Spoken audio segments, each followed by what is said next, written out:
سابق وزیراعظم عمران خان کو ایک اور مقدمے میں سزا سنا دی گئی۔ 2023 میں قومی احتساب بیورو یعنی نیب نے عمران خان اور ان کی وائف بشریٰ بی بی سمیت 8 افراد کے خلاف 190 ملین پاؤنڈ یا القادر ٹرسٹ کے نام سے یہ مقدمہ درج کیا۔ پہلے یہ جان لیتے ہیں کہ یہ مقدمہ ہے کیا۔ سابق وزیر اعظم عمران خان اور ان کی اہلیہ بشریٰ بی بی کے خلاف 190 ملین پاؤنڈز یا القادر ٹرسٹ کیس 450 کنال سے زیادہ زمین کے عطیے سے متعلق ہے، جو کہ نجی ہاؤسنگ سوسائٹی بحریہ ٹاؤن کی جانب سے القادر یونیورسٹی کے لیے دی گئی تھی۔ عمران خان اور ان کی اہلیہ بشریٰ بی بی القادر یونیورسٹی کے ٹرسٹیز میں شامل ہیں۔ قومی احتساب بیورو کا یہ کہنا ہے کہ یہ معاملہ عطیے کا نہیں بلکہ بحریہ ٹاؤن کے مالک ملک ریاض اور عمران خان کی حکومت کے درمیان طے پانے والے ایک مبینہ خفیہ معاہدے کا نتیجہ ہے،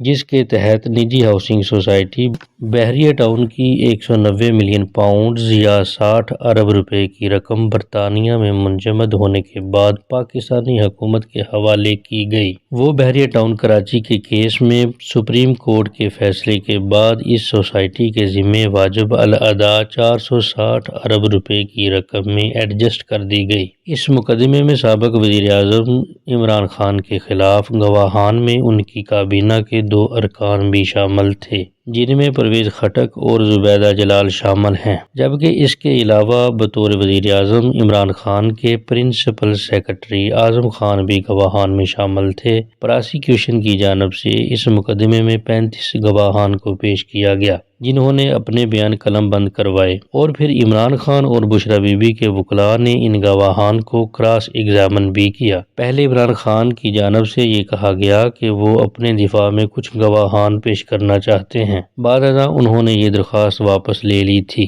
اس مقدمے کی کارروائی 13 ماہ تک جاری رہی اور اب عدالت نے عمران خان کو 14 سال اور بشریٰ بی بی کو 7 سال قید کی سزا سنائی ہے، جبکہ القادر یونیورسٹی کو سرکاری تحویل میں لینے کا بھی حکم دیا ہے۔ عمران خان کے وکلاء کی ٹیم کا کہنا ہے کہ وہ اس عدالتی فیصلے کو اسلام آباد ہائی کورٹ میں چیلنج کریں گے۔